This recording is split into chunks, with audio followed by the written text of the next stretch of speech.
op-ed article dated September 6, 2007, L. Paul Bremer argues that his decision to disband the Iraqi army in May 2003 was carefully considered by top officials in the American government and was, quote, not controversial.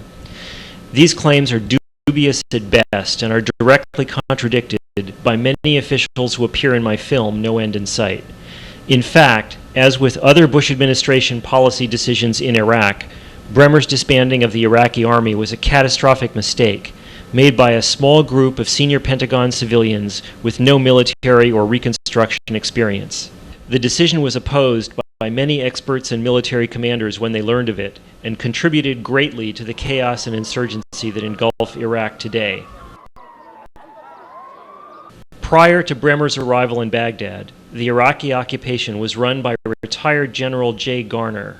As head of ORHA, the Organization for Reconstruction and Humanitarian Assistance, General Garner briefed President Bush on February 28, 2003, with a plan to keep the Iraqi army intact. They use the Iraqi army to seal the borders, to provide static security things, and also help in the reconstruction of their own nation.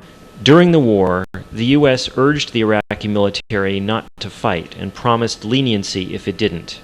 Bremer states that the Iraqi army had simply dissolved, but Colonel Paul Hughes, the director of strategic policy for ORHA, was in Baghdad and was in constant contact with the Iraqi military. Paul Hughes had a team that was, and he had found a lot of them. The fact that 137,000, at least a third of Saddam's army, came and registered, the army didn't disappear. They did what our propaganda campaign had told them to do, put down their guns and go home. The Iraqi army was essentially standing there, waiting. They were waiting for an overture. They were waiting for what they thought would happen, that someone would come to them and say, this is the plan, and you're integral to that plan, and we need you. In fact, recalling the Iraqi army was desperately needed. With insufficient U.S. troop levels and no Iraqi security structure in place, looting and crime went unchecked, leaving Baghdad in chaos. Just prior to the invasion, Saddam released about 100,000 prisoners, common criminals, from the jails.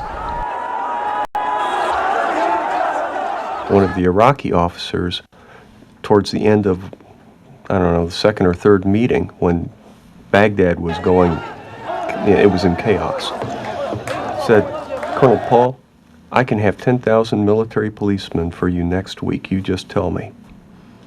I took that back to Bernie Kerrick's staff, and nothing was done with it. Bremer states that Shiite soldiers would not respond to a recall plea from their Sunni commanders, and that recalling the Iraqi army would be a political disaster because it was a hated symbol of the old regime.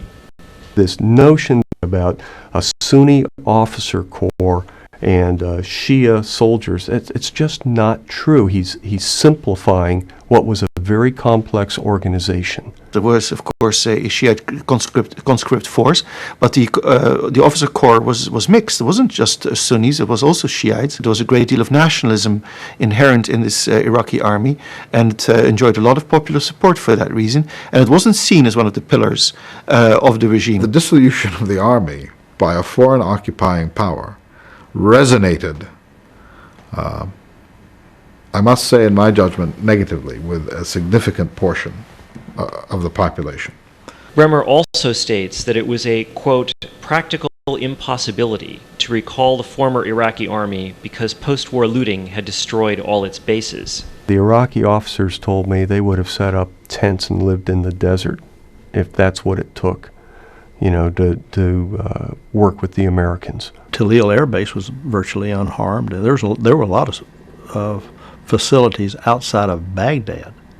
Bremer states that the coalition's national security advisor, Walter Slocum, had consulted with American officials in Washington and Baghdad about the disbanding order, and that the policy was carefully considered. Yeah, it hadn't been discussed with me. It was a surprise. It was a big surprise. Really? Mm-hmm. Telephones exist? He never called you up from... No.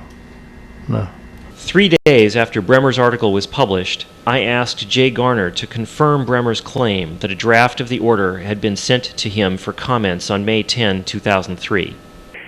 Did you ever see the draft order that Bremer says he circulated starting on May 10th? No, I never saw that. I saw what he said in the paper, but I never saw that article, that draft, and I was never asked for comments on it. To this day, I haven't seen it. I see. And did Bremer ask you to comment on the substance of the issue at any time? No, not at all. It was clear to me at that point. It was clear to me the decision had been made. Maybe that day or the following day or so, I talked to Abizaid and McKiernan, and I said, hell, they're not going to bring the Army back, and they were surprised. They were surprised? Yeah, because, in my opinion, they were surprised because they had been putting a lot of pressure on me to bring the Army back as fast as we could. They were very surprised. It caught them by as much a surprise as it did me. But it wasn't just the officials in Baghdad who were blindsided by the disbanding order. Richard Armitage was Deputy Secretary of State at the time. This idea to disband the entire Army was one that came as quite a surprise to me. I see. I think most of us were caught relatively unawares or completely unawares by this disbanding of the Army. Secretary Powell found out about it, as I did. Which was how? Just as we found out one day, Jerry announced that he disbanded the Army. The decision was made on May 9 by Bremer on his 9th day at work in the Pentagon in consultation primarily with Slocum, Deputy Secretary of Defense Paul Wolfowitz, and Undersecretary of Defense Douglas Feith, none of whom had been to Iraq and none of whom had ever served in the military or worked on a post-war occupation.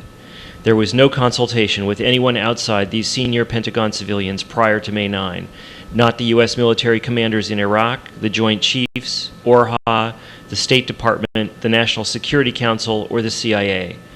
Garner was informed by Bremer shortly after his arrival in Baghdad on May 12. Garner tried to dissuade Bremer, but Bremer would not reverse the order, and the Army was officially disbanded on May 23. And there's the announcement that the Iraqi Army has been disbanded. And I was floored. None of us had a clue this was coming.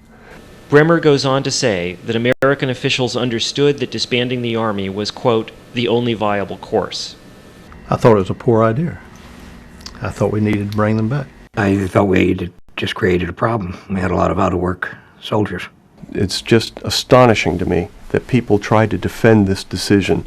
This decision was a wrong decision. There is a large number of former Iraqi soldiers that are unemployed now. That is a huge concern, not only from a security standpoint, but from an economic standpoint. They're not earning an income right now. And many of them, I'm quite confident, became members of the Sunni insurgency, which is the principal insurgency in Iraq. If the military had been kept together and treated with respect, we could have nipped this insurgency in the bud. By issuing the order, Bremer rendered unemployed and thereby infuriated 500,000 armed men, equivalent to firing 5 million people in the United States.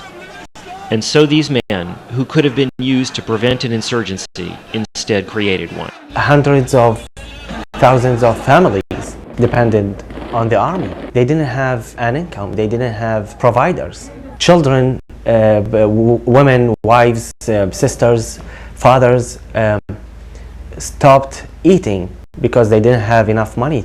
Officially, I think it's 27% unemployment. Officially, it's almost certainly much higher. I would guess anywhere from 40 to 50%.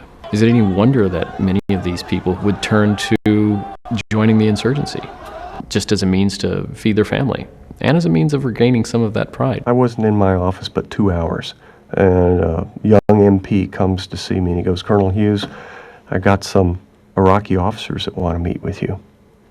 And I was thinking to myself, holy cow, what do I tell these guys? So I finally came downstairs and met with them in the rotunda of the Republican Palace. Colonel Mirjan says, "Colonel Paul, what happened?" And I said to him, "I don't know what happened. I have no idea how this came about." And he said, "All these soldiers, they now have no recourse. They have no money coming to them. What are they supposed to do?"